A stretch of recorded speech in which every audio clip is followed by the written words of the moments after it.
नमस्कार। आज हम बात करने वाले हैं एक बहुत ही दिलचस्प सब्जेक्ट की, क्वांटम बायोलॉजी। ये एक ऐसी दुनिया है जहां बायोलॉजी मतलब जीवन का विज्ञान क्वांटम फिजिक्स के अजीबोगरीब नियमों से जा मिलता है। ये हमें जीवन के उन रहस्यों को समझने का मौका देता है जिनके बारे में हमने शायद कभी सोचा भी नहीं होगा। तो चलिए शुरुआत एक बहुत ही दिलचस्प सवाल से करते हैं। सोचिए जरा, एक मामूली सा पौधा जो धूप में खड़ा है, वो इंसानों के बनाए किसी भी सोलर पैनल से कहीं ज्यादा कुशल कैसे हो सकता है? ये सवाल हमें हमारी रोजमर्रा की दुनिया से उठाकर एक बहुत गहरे विज्ञान के केंद्र में ले जाता है।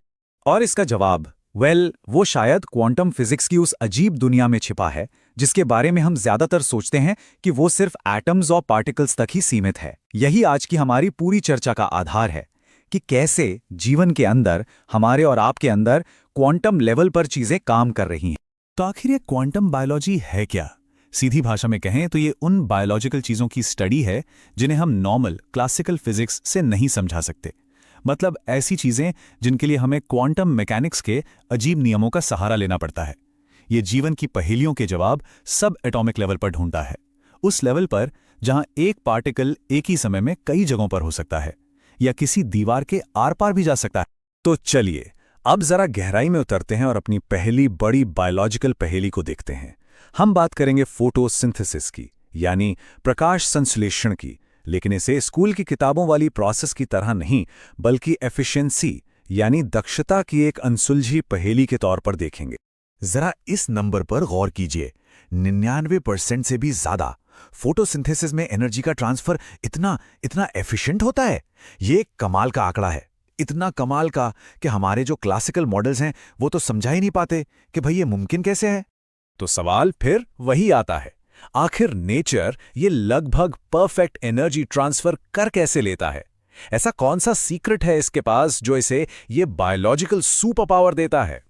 देखिए, पहले साइंटिस्ट सोचते थे कि एनर्जी एक मॉलिक्यूल से दूसरे पर कूद कूद कर, मतलब हॉप करते हुए अपने मंजिल तक पहुंचती है।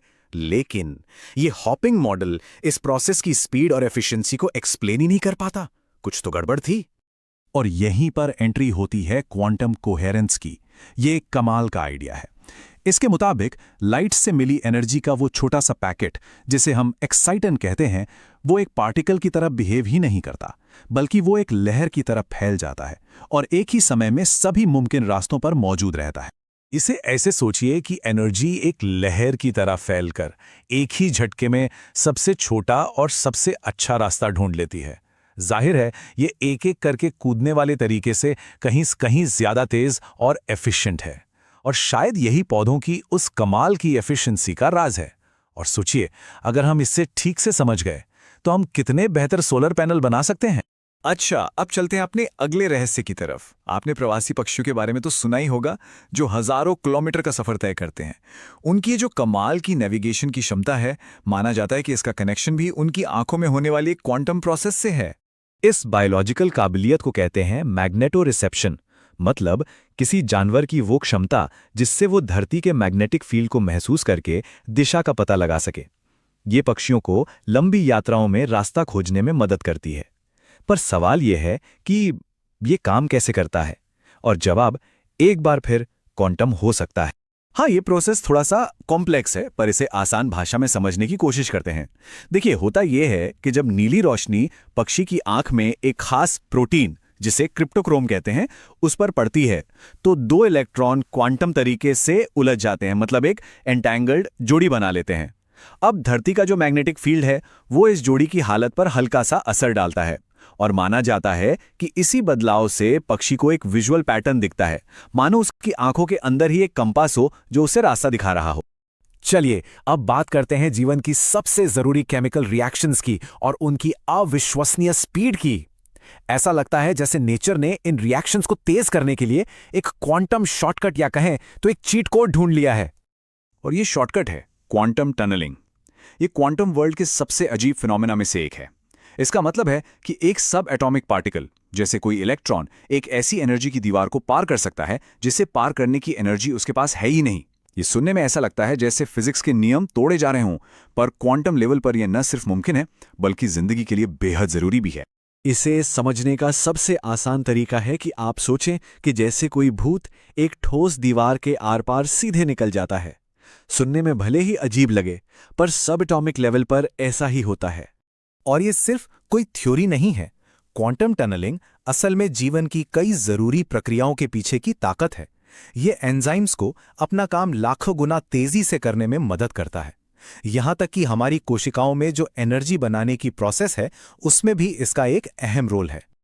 अच्छा, अब कुछ ऐसे एरियाज पर नजर डालते हैं जहां अभी भी बहस चल रही है, जहां साइंटिस्ट्स पूरी तरह से श्योर नहीं हैं। इससे यह भी पता चलता है कि क्वांटम बायोलॉजी एक बहुत ही एक्टिव फील्ड है, जिसमें लगातार नई नई खोज हो रही है। जैसे कि हमारी सूंघने की शक्ति। हम गंध को कैसे महसूस करते हैं? आपको शायद लगे कि इसका जवाब तो पता ही होगा, पर सच तो ये है कि इस पर साइंटिस्ट में आज भी डिबेट चलती है। और एक मजेदार जवाब फिर से क्वांटम दुनिया से आता है। जो क्लासिकल थ्योरी है, जिसे शेप थ्योरी कहते हैं, वो ये मानती है कि हमारी नाक में जो रिसेप्टर्स हैं वो गंध वाले मॉलिक्यूल के शेप को पहचानते हैं, मतलब ताला और चाबी जैसा सिस्टम। लेकिन एक और थ्योरी है, क्वांटम वाइब्रेशन थ्योरी। ये कहती है कि हमारे रिसेप्टर्स मॉलिक्यूल के शेप को नहीं, बल्कि उसके एटम्स के अनोखे वाइब्रेशन को पहचानते हैं, शायद इलेक्ट्रॉन टनलिंग के जरिए। तो सवाल ये है कि क्या हम गंध को देखते हैं या उसके संगीत को सुनते हैं? क्वांटम थ्योरी के हिसाब से शायद हम संगीत सुनते हैं। ये जो कोट है, ये एक बहुत गहरी बात कहता है। इसका मतलब है कि जीवन में जो क्वांटम इफेक्ट्स हम देख रहे हैं, वो सिर्फ कोई इत्तेफाक नहीं है। ऐसा लगता है कि एवोल्यूशन ने लाखों सालों में इन अजीब लेकिन बहुत शक्तिशाली क्वांटम तरीकों का फायदा उठाने के लिए खुद को ढाला है। तो आखिर में क्वांटम बायोलॉजी हमें ये सोचने पर मजबूर करती है कि हम जिंदगी को कितना कम समझते हैं। क्वांटम दुनिया की ये जो अजीब छुपी हुई मशीनरी है, वो सिर्फ किसी लैब में या दूर सितारों में नहीं चल रही, वो हम सब के अंदर हर पल काम कर रही है। और क्या पता, जीवन के जो सबसे बड़े सवाल हैं, उनके जवाब भी इसी क्वांटम लेवल पर छुपे हों।